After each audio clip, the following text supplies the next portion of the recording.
everybody, happy Tuesday. We are so excited to be here. We are StudioR12 Stencils and we are here to share DIY inspiration and teach you about tools as it is today. I'm Patty. I'm Kari. And we're excited about this because we're going to share with you 6.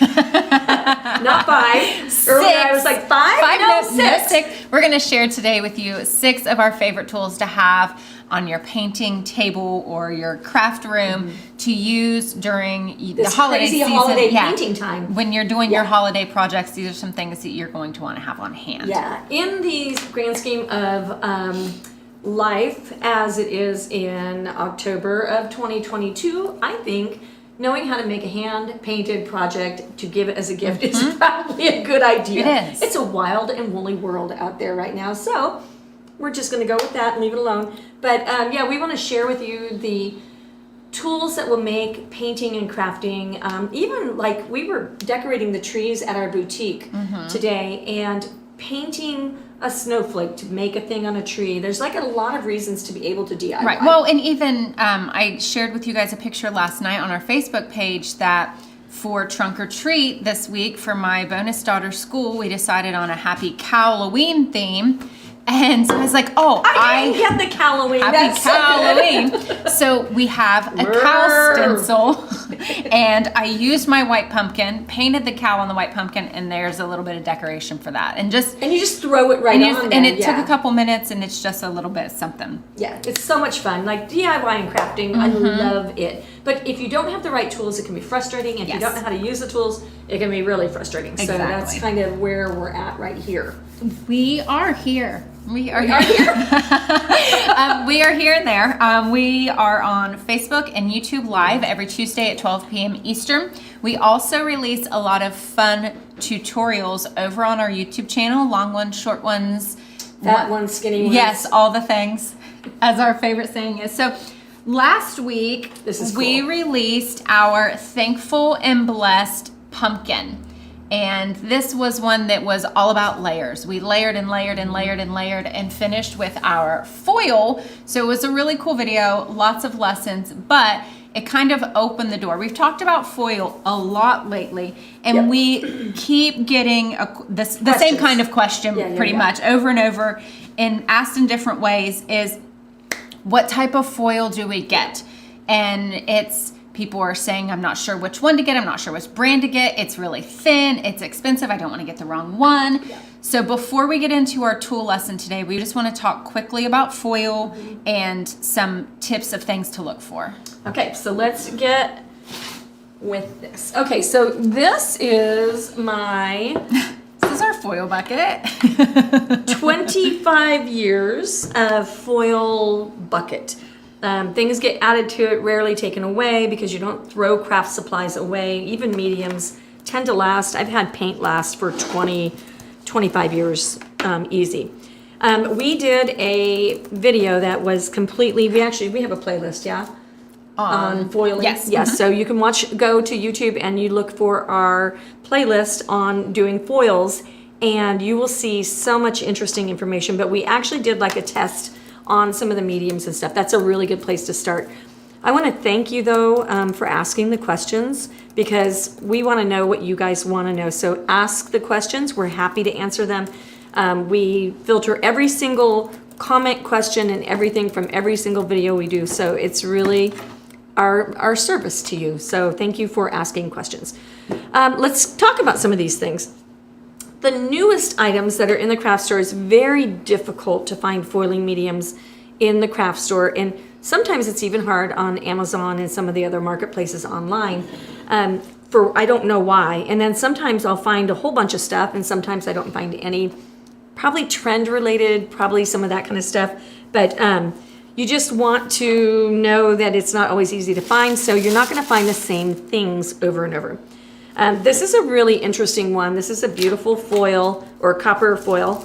But the question was, why is it so thin? This is super thin, and most of the weight of that is actually there's a cellophane that is there, and then okay, so it's this way. The cellophane is the top coat, the bottom coat is sprayed with a little copper color, and then that is what sticks to the medium, and that is what you're actually removing from the cellophane cover.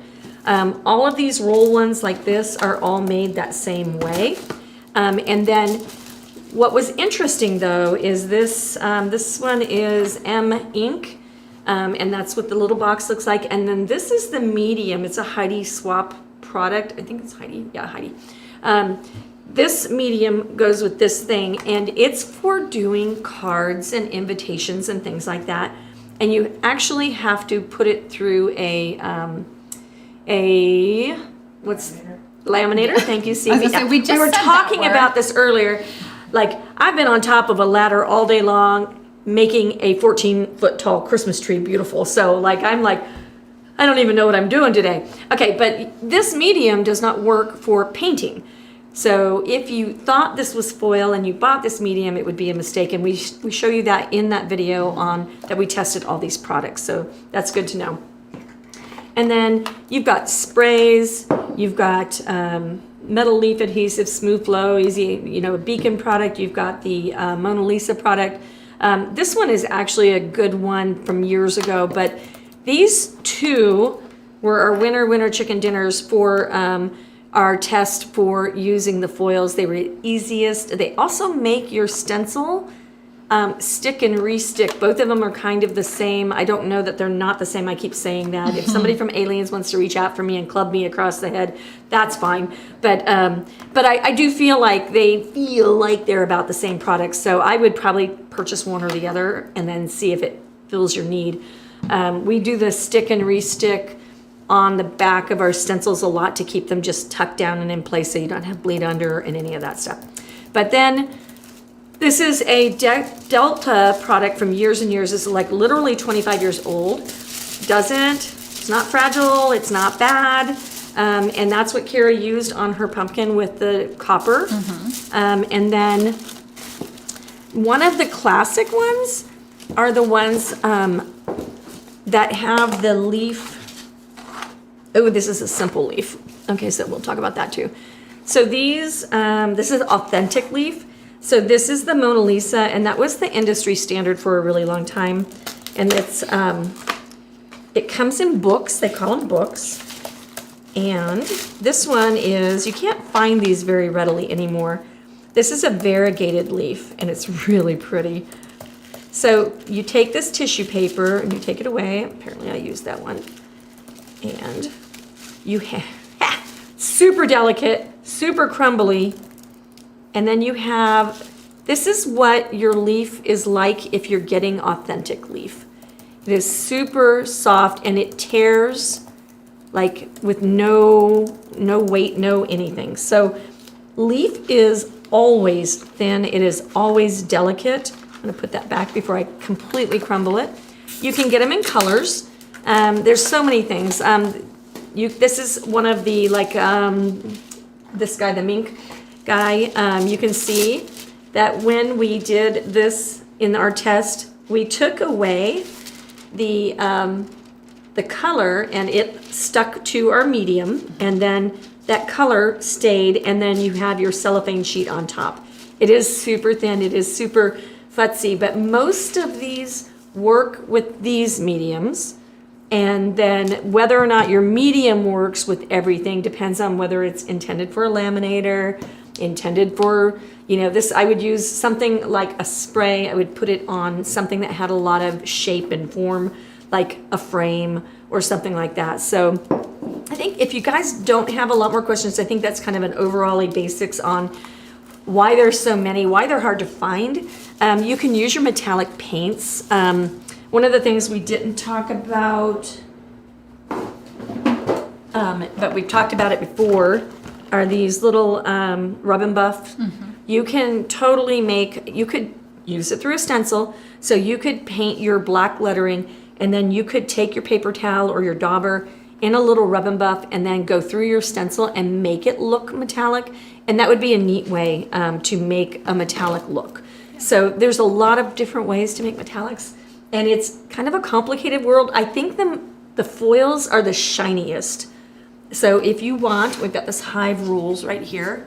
If you want something super shiny, you're going to want to use a foil. If you want something metallic looking, then you would use like the Rub and Buff, or some of the Deco Art products are super cool.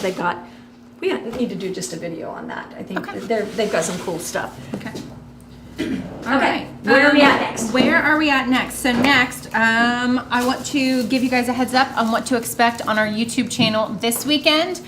So sometimes we have to do projects and film things out of necessity. And that's what this weekend's project is. We are going to show you, Patty's going to show you how to paint over metal that has been pre-painted.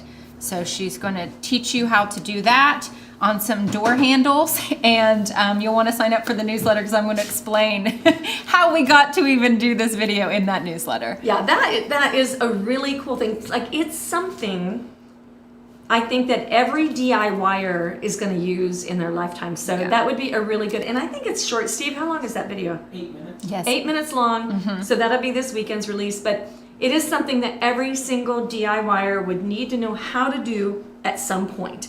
So that's like giving it away without giving it away. Right? So we are getting ready to talk about tools, our favorite tools for having on your table at the holiday season. I am getting ready to share a link. Today is 10/25/2022, and we are having a tool and brush sale. This is very rare. We rarely do it. It's 25% off. It's marked through. You don't have to use any code, and it only lasts today. 10, So if you need 22. tools, today's your day. Yep. And Excuse me.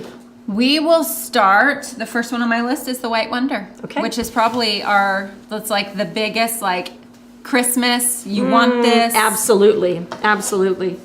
Okay, and I am going to, I said there was no order, but I didn't have one of these. I know. I will mark this off my list. Okay, we're going to change the order. We're going to start with this, the Forever palette paper. These are scrap pieces of Mylar that we have at our company because we sell so many tall porch signs. If you haven't looked at those, you need to. But we end up with this perfect thing, and then they discontinued my palette paper. And I really don't like using paper plates. It is not my preferred. It's so hard to control. So painting a lot of times is all about control. You can control your water, you can control your paint, and you can control your the flatness of your blending surface. And these come really long, and I'm not going to share the final things, but one thing we love them for, and they're super cheap, and you can wash them, and you can watch the video on how to wash your stencils, and that'll show you how to wash your reusable palette paper. I cut them into thirds because of my work area. When I did a rolling project this last week for a future video, I cut a long one and left it long because when you use a roller, it's good to have a little bit longer surface. So I'm just going to cut a third because I need that to do the White Wonder. I didn't have one. Oh, sigh. Everybody give me a heart today, okay? Like I'm in a good mood and everything is going well at the boutique, but holy moly, the amount of Christmas that just got released is a lot. Okay, so I'm going to tape that down, and then now I have a piece of palette paper, and I love that I can lay it on my project. I can see through it and everything, and I'm going to tell you more uses for that in a minute. So our White Wonder is a paintbrush, and Dustin, I don't know if you'll be able to get in here. It is cut in an oval. I don't know if you're getting like a clue that a dome cut is a really friendly, this is our dome brush that we like to use for base coating. Oval glaze. Yeah, oval glaze, thank you. And brain dead, can you say that? And then this one is also shaved. It's cut so that there's all these like, almost like you use one of those hair thinning shears, you know? And so this is a phenomenal brush. And then when you use this brush, I took a class years and years ago, and the lady was like, you know, here's how you load it and here's how you do it. And I was like, my hand won't do that, you know, and I didn't know how to make it do it. Well, she was smashing it open. And then when you have paint and medium in it, it will stay open. So that was a big tell. Sometimes teachers YouTube teachers, all that kind of stuff, don't always know why the thing happens. I tend to be a wire, like not a wire like WI, but like why? Why does that work? Okay, and so I'm gonna show you why we love to spatter. Okay, the first thing that we use the White Wonder for is for spattering. Okay, and so I'm gonna shake up my bottle of white. Gonna make some snow. Put a little bit out, and then you use your water, and you just dip in just a little bit. Is that within your overhead, Steve? Yeah. Okay, so I'm gonna just put the water here, and then I'm gonna just tease some of that water in. If you have cell phone, nice shoes, pretty hat, nice purse, anything nice within range of this brush, it will spatter within about a 3-foot radius. So know that, and it's not just this brush, any spattering tool will do that. You wanna know that that's gonna happen, and you wanna make sure that you put your nice things away. Debbie asked, is this like a comb brush? It is like a comb brush, but what I found, Debbie, is that they are not all created equally. And so you can try your comb brush, and if it works, then you're golden. But yeah, test it, see, and sometimes it's not you, it's the brush. So if you are stenciling with a brush that isn't a dome brush and you're getting bleeding under, it's not you, it's the brush. So if you have a flat stencil brush, it's not gonna work the same as a dome brush. So even though they're called stencil brushes, it might not be the same. So be careful with that.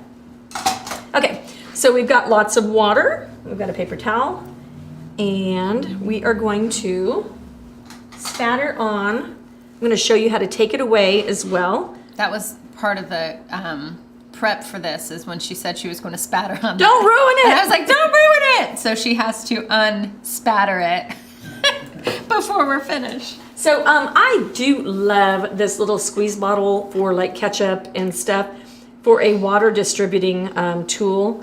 And I also really love little squirt bottle. Alicia asked, will a flat brush with some manipulation at the tips work for snow spattering? Why don't we try that? Do I have a flat brush? I do not have a flat brush here. I have not used flat brushes in a dog's age. I have. If it would work for spattering? Mm-hmm. Yeah, you could like this is a very short-haired one. I have this flat brush. Don't mess up on it. We're not going to mess up the project. Alicia, I'm going to tell you the answer to that question later, okay? So anyway, both of those water distributing are really awesome. We're going to mix that up just a little bit more.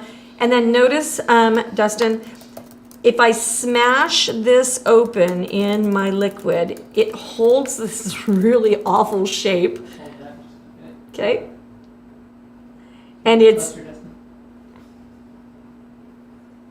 And it's a horrible thing to do to a paintbrush, but we want to, it's kind of relaxed as I've been sitting there holding it. Then we go over here and I use a heavy handled brush and I give it a couple of taps.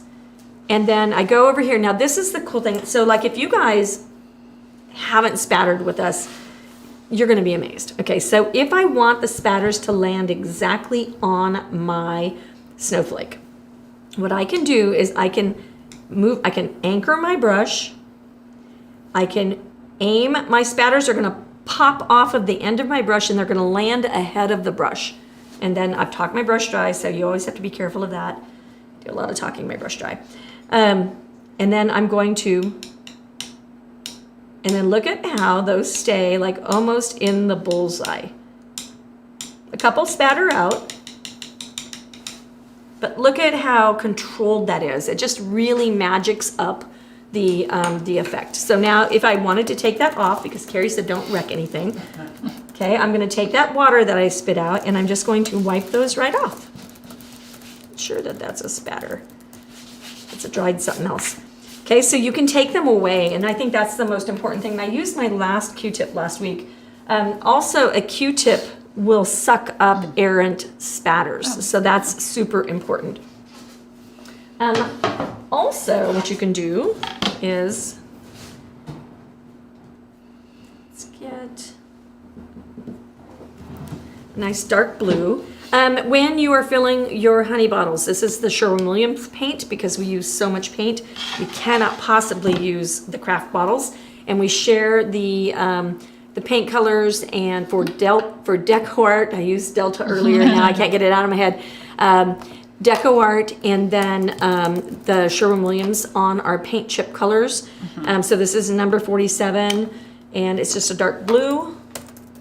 I'll put a little of this out, so in the same vein, mixing some water in with our blue. And so just get it nice and inky. Some people say the consistency of cream, and I think it's the consistency of ink because cream is too heavy. The thinner your paint, the fatter your spatter. Just like right. I know, that was good. And then the thicker your paint, the tighter your spatter. So if you get really little specks, it's because you don't have enough water. And if you're too big, it's because you have too much. So that's kind of like way Goldilocks. Like it's gonna just you gotta be just right, depending on how you want it. Yeah, and so then I'll test off over here. It's easier to see the dark color. And then I come over here. This is a little bit like a snow effect. It is dark blue, sorry. But glasses down. I'm gonna spatter straight. The spatters are gonna kind of land slightly forward, and they are going to land outward of the point of the brush. So I wouldn't want to spatter like in the middle of my piece. I want to change my direction according to where I want the spatters to land. Okay, so then that does a nice little framing effect like I did over here. So then you can also, if I wanted to spatter along a line, this tool, guys, this is the best little dang brush, and they don't wear out. And they don't do anything wrong, and you make the best beards and fur ever. Okay, so if I want to spatter in a line, what I'm going to do is I'm going to turn my brush from there to there, and I didn't test off. When you are I call it test off, but what I'm doing is knocking off the excess. So now what I'm going to do is I'm going to be controlled. I'm not going to tap. I'm going to shoot.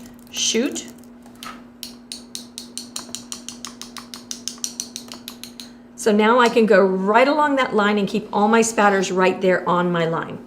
Okay, and then if I want it to snow, ooh, you know what? I want to show that control. Jarita said most of the time I can't decide whether to spatter or leave it alone. How do I know? So a very, very popular published author said that she lives to spatter, or she paints to spatter. And like, so the answer is like, you almost always need some spatter. Yeah. You know, it's good. It's just a good thing. So once you, like if you're in a really clean mindset, like if you're doing super like Agreed. boho, nothing but like, I just did a boho project. I'm not allowed to say. There's an upcoming. We have some cool projects We got some coming cool up. things, guys. I just did a really cool project, super boho. You guys, like sometimes you need to leave it alone and sometimes you need to. The answer is maybe. And that's a shitty answer. And you know, on the spooky, we spattered on the spooky and it worked super well. But on the Happy Halloween, it's got super clean lines. Super, almost, what's the thing, 1950s? Yeah, it's like retro. Yeah, and you know, some white projects you're probably not going to want to spatter on. But agreed. it's just really, Yeah, it's a kind of retro your personal project, I preference. probably wouldn't. You know, something super boho or retro, and then it just depends on. Sometimes things just need a little Something with a lot of white space. I'm like looking at this Hello Pumpkin. I don't know that a spatter would really work well with it because it's going to take away your white space and tighten it. Yeah, And that yeah. kind of defeats the purpose. But it'll make it busy. Yeah. You know, so. Some projects you don't want to be busy. Yeah, but then like on the ugly sweater, I don't know if you guys can get way over here. So this one is retro, right? Because it's ugly. Oh, hey, let me smear the whole top of that project with my paint. Oh no. Let's pop into an eraser and show what that can do for you. Yes. So next on our list is the Clic eraser. No time like the Oh. present. So if you have some nice fresh paint, I don't know that that's nice fresh paint. I think that might have been old. But you can erase nice fresh paint, and that was not.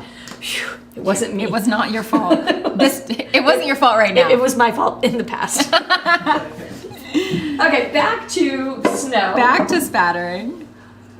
All right, so in the case of these, so this is the same color scheme as that Jolly over there, but that's retro and this is not.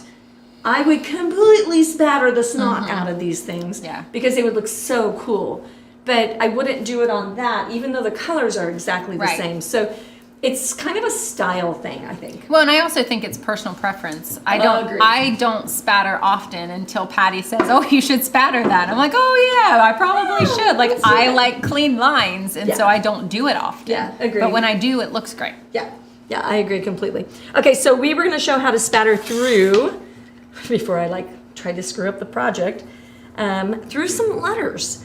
This is a really neat technique, and so. If I want to go through the middle of the letters,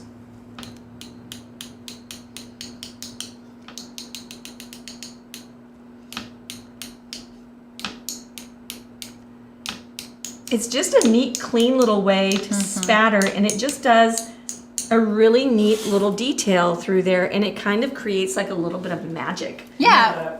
Well, in talking about spattering through, I think Steve, can you hold it up or will it run? When you're talking about spattering through, you can also spatter through your stencils. So if you have a big open stencil, like a deer You want to head, keep it all clean. yeah, you could just spatter the open part of your stencil and then pull it off and the background would not be spattered. Agreed. Yeah, and so I want to show you one more thing to do with your spatter brush, and I want to probably show you how to use it for the White Wonder for your beards. We're going to be painting Santas, and then you get into Easter bunnies, and you get into all the things like, and it's good for greenery. Like the brush is magic. You got to learn how to use the brush. Right. So I'm going to load with white. If you're making snow, now this is not a snow project. I'm going to change to this one, and then we're going to erase it with the paper towel. Okay, if I'm making snow, this white word just needs a spatter through it. So see how I highlighted through this white word, okay? If I spattered right along that highlight,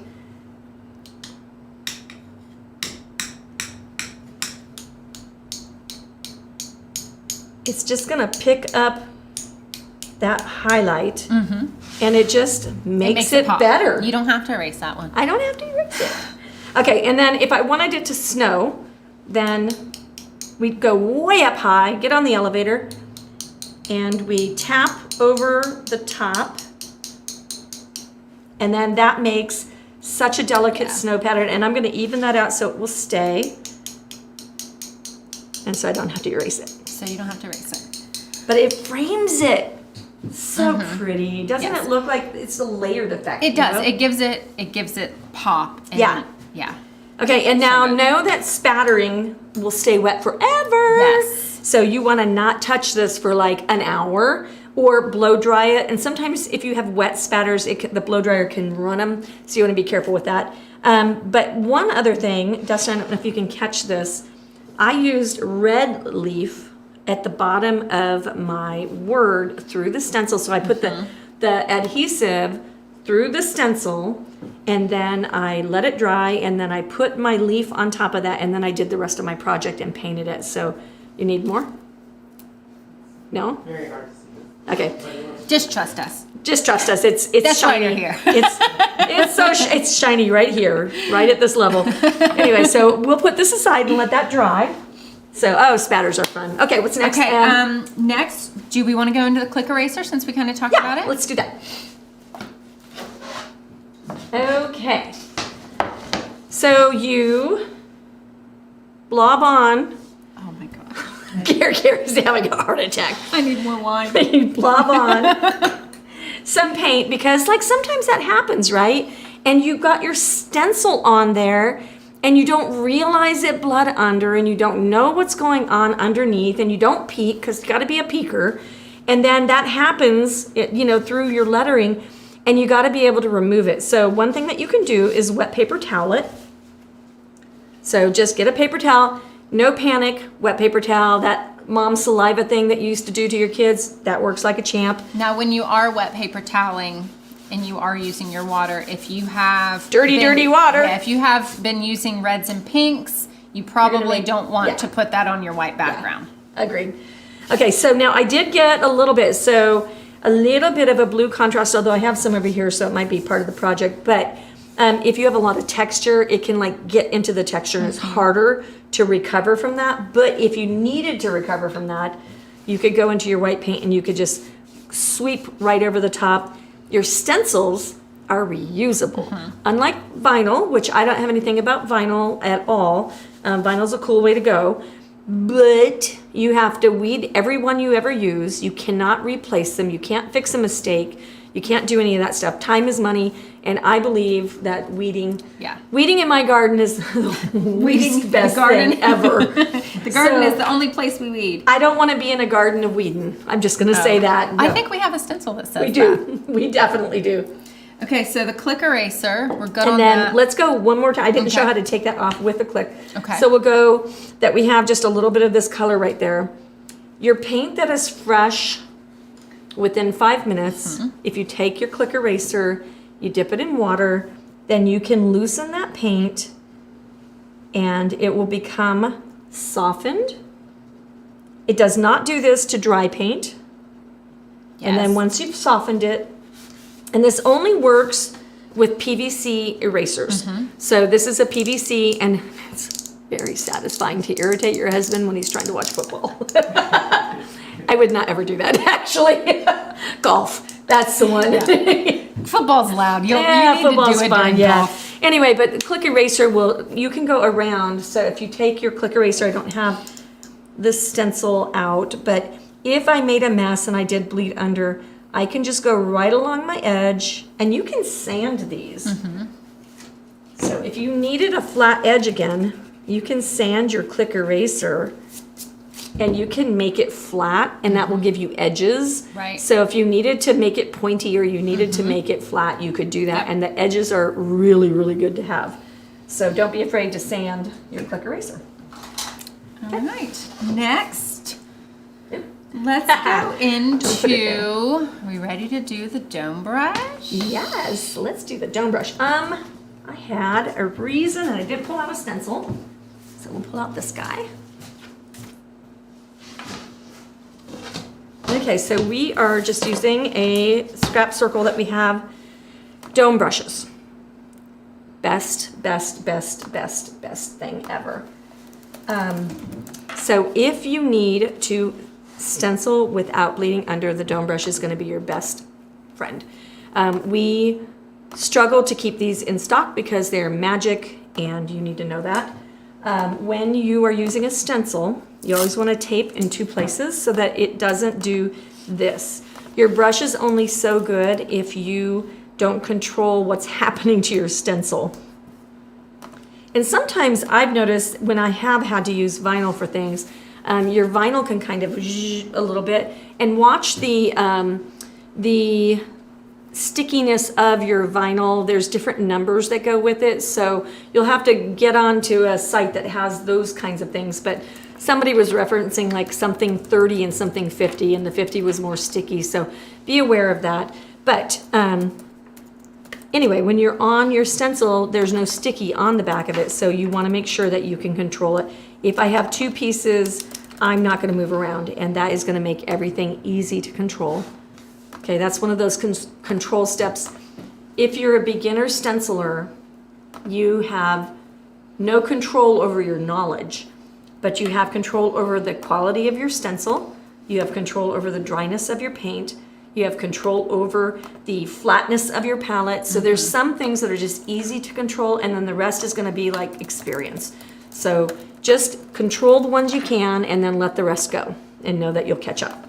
Okay, so I'm going to use this blue. I'm going into the dry side of my paint, and then you always offload when you're stenciling. And if you, I'm not picking on vinyl today, I'm saying it like 800 times, but not because of any other reason, but the technique is the same with vinyl as it is with your stencil. A lot of people use like a clear medium like Mod Podge to keep the stencil from happening, because the idea is that you fill in underneath of whatever you're doing. But if you use a dome brush, you won't need to do that step and you won't need to spend that money. And so you offload always, so that's probably about 10 times. And then when you go to swirl, and yes, swirl, not stipple. If I want solid, I'll stipple. If I want soft and easy to dry, I'm going to swirl. Okay, so we're just gonna go over here. Notice I'm just spinning my brush. I am not, however, let me go over here. I am not doing this, I'm not pushing. So see how those bristles are just, But if I do push hard, notice that I can't really get my brush to splay under. If you have a flat stencil brush, it always splays. So no matter how dense it is, it's gonna splay. Those of you who have used the chalk, the waxing brushes, you know that they do that kind of splay thing when you get out to the outer edge of your brush. So it is just really common with flat brushes. So you do a quick little swirl on our word cook, and then you peek, because peeking is good in this way, if you can get your nails to work. And then you see that it's nice and even, and you see that it's already dry. Then I can go with my second coat. This is going to segue nicely into the MultiMasker. And we had someone message the other day and said that they thought that they were offloading enough and that they were still getting bleeding under. So the amount of pressure you add, you can also test on your hand, or even on, you'll know when you hit your project, if you are swirling and you see the swirl marks from your bristles, that is entirely too much paint. Yeah. It should be completely dusty. If you put your brush on your hand and it's wet and goopy, because this is dry. I can't even get this off of. I'm making a very dusty look on that. So yeah, but watch the difference. I'm gonna swirl 5 times, and then I'm gonna come here and do the same thing. Now I'm base coating. Yeah. Okay, so now I've got a different look where if I do 5 more, it's much softer. See, that's dreamy and that's basey. Okay. So yeah, that's a really good way. So really touching, feeling, like your senses are gonna tell you some stuff. I'm gonna go into the MultiMasker in this case. Say I wanted to have this appetite right up here, not have this little shadow effect, okay? So we don't want that. Now I already did it, but say I don't want the salt. The salt has a little bit of it too, because I wasn't thinking or trying to prevent it.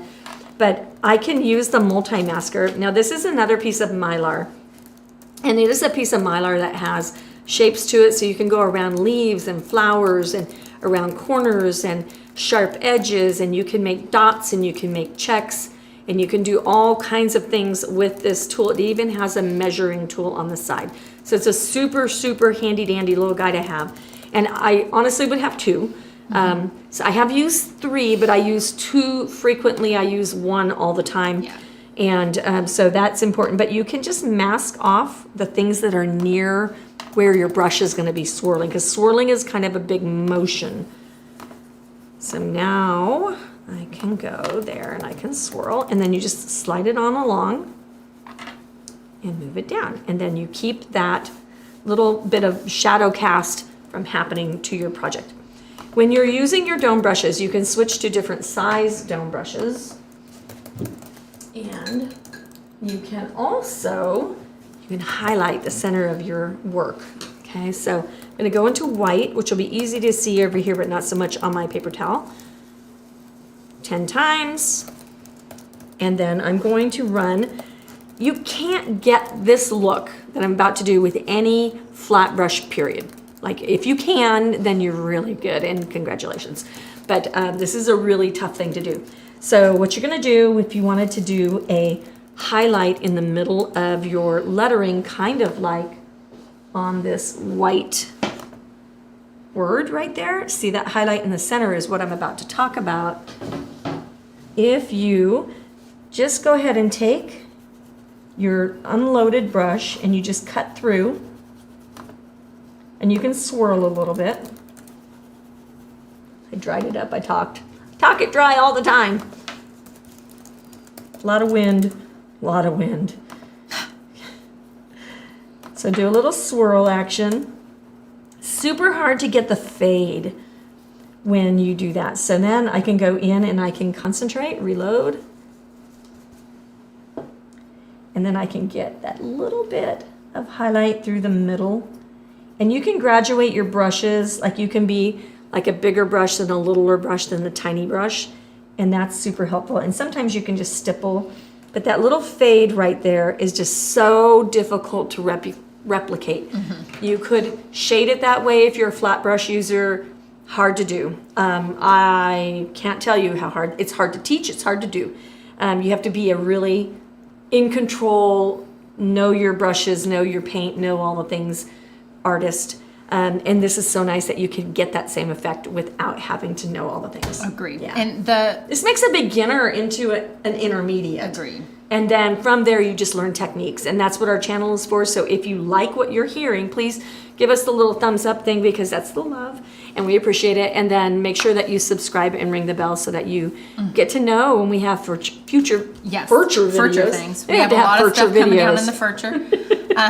Our friend Linda, and it's funny because I was just getting ready to spit this out. Linda asked, what's the most used best size of dome brushes for a beginner? The 5/8, which is our biggest brush, is the one that we use the most. Yeah, and the second one down from that, which is, which one is that one? The next one. The next one. I can see. Oh, so bad. 1/2 inch and... Let's see here. Let's pop up some pictures and see. Yeah, the 3/8 is smaller than the 1/2 inch. Okay, half inch. So it goes 5/8, 1/2 inch, 3/8, 1/4, 1/8. For me, the biggest three sizes are the ones that I would concentrate on. However, I don't know if you've noticed. I'm going to tell on myself. I was just going to say, wait a second. You said? I'm going to tell on myself and say, if you notice, like this project is like most of my arm length. Every artist has a size that they're comfortable with. And if you are DIYing, you are an artist because you're expressing yourself through paints and mediums, and that makes you an artist. Congratulations. You're welcome. But you're going to have a size that you're comfortable in. Some people are very comfortable in, like, you know, you've seen Steve's mother-in-law does fingernails that are artwork on the tiniest little beautiful fingernails, and she does that with a little liner brush, and it's amazing. So like she's comfortable in that size. She would probably struggle in this size, although if you can manage a little, you can probably manage big, but I think it's harder to go the other way because your movements are smaller. But anyway, so you're going to have a size you're comfortable in. So if your size is down here in card size or something like that, you probably would want to have the smaller end of the dome brushes. And if you're a bigger size, you're going to want the bigger ones. Medium, just right, you're going to do the medium size ones. So Agreed. A lot of words. That's why the brushes get talked about. Agreed. All right, where are we at? The next one is the last one. It's the triple threat. Okay, you guys, this is the neatest little guy. Okay, and I'm gonna segue back and forth into this. This is the palette paper that we talked about earlier. So say I wanted to have a line. Now you can do a couple of things. I'm gonna get out a T-square. We use, I'd say, I think a dozen tools like regularly. Yeah. I think that's probably about accurate. So say I wanted a band. I'm going to use my T-square, and then I'm going to use the triple threat, and it is a triple threat because we did not know it had 4 uses.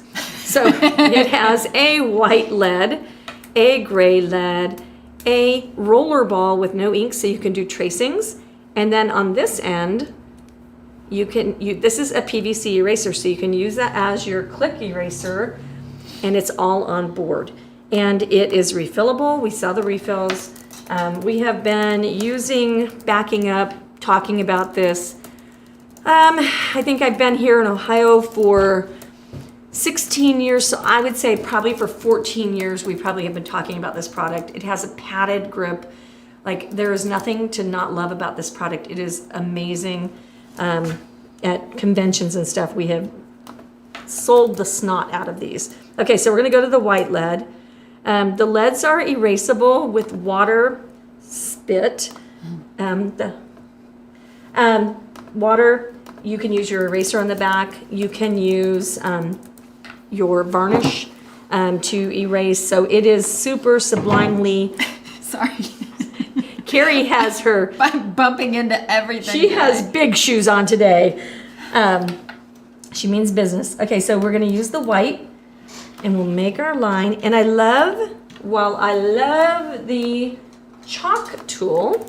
Okay, so this is a chalk holder that holds a piece of chalk, and then you can sharpen that. You can use a sharpener or you can sandpaper it, and then you can use that. But this is very blunt, very big, and it is not the optimal size for most people's projects. So we save that for when it's needed, but this is skinny. It's so like lead, bit my tongue, lead skinny. So now we have our line on there that I can barely see, which is amazing. So I can take this and I can go right on here, I can line that up, and then I can take, I refilled my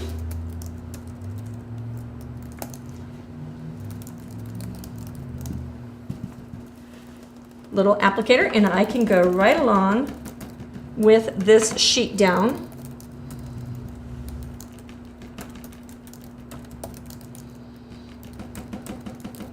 I can also switch and I could go to a brush, and I'm out of that color.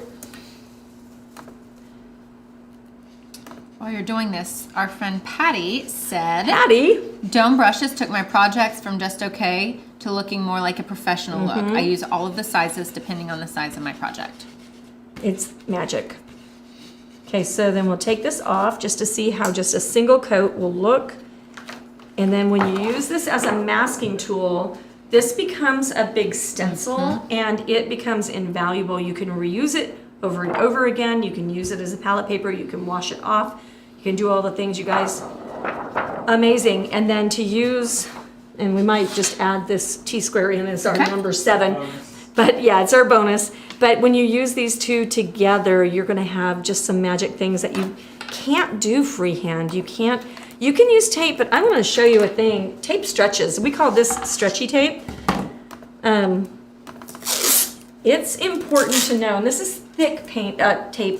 The thicker it is, the less it does. But if I pull this, this will stretch, and I don't know if you can see it, but it also bends.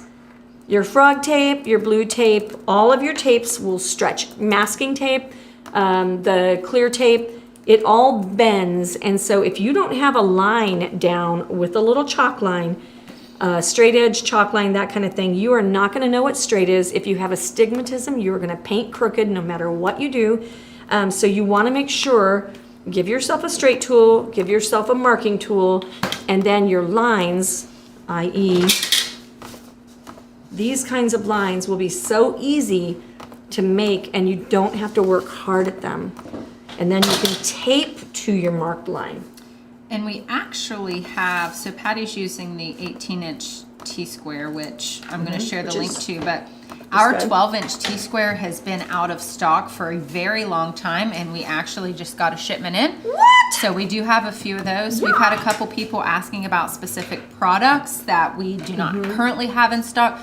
We were talking last week, and our stock of tools prior to today has been the best stocked that we've been in the last 2 years. Yeah, this last 2 years has been tough. It has been tough. Say that. And for everybody. If things are not in stock on our website, it's because we are not able to get them from the source. Yeah, yeah, and it just, like you've all lived through it, the same things we've all lived through. There have been a lot of reasons for a lot of things to happen, and we're just all dealing with it. So know that we're working really hard.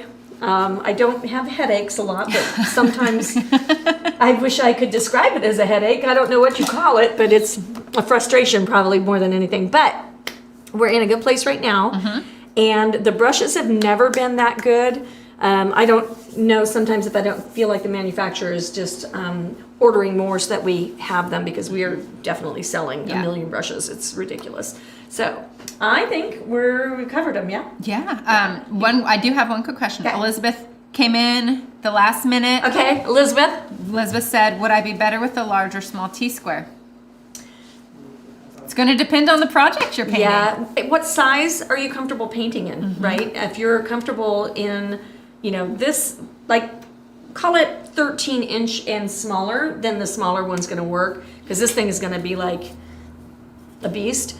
But you get into these and you really want it to go more than halfway down a 20-inch board, and so you want, and then you go this way and you connect the dots. So you don't need a 20-inch T-square, you just need one that'll reach a lot, Right. So it's important to have one that will work. They have a nice little hangy thing, so if you have a hook or something in your craft room, they hang really nice. Having the pair of them probably wouldn't be bad. But I'm always a tool girl, so I always want one of each. I want all of them. It's true. We have like 5 of these racks in the other room with tools on them, so I'm a tool junkie. That's just who I am. I like to have it be easy. Yes. And so I always am looking for the easy solution instead of the let me master the thing completely. I want to have a good brush, I want to have a good tool, and then I want to go from there. So that's kind of my bag. Agreed. All right, you guys, thank you so much for joining us. Thank you for giving us hearts and love, and we will see you on Tuesday.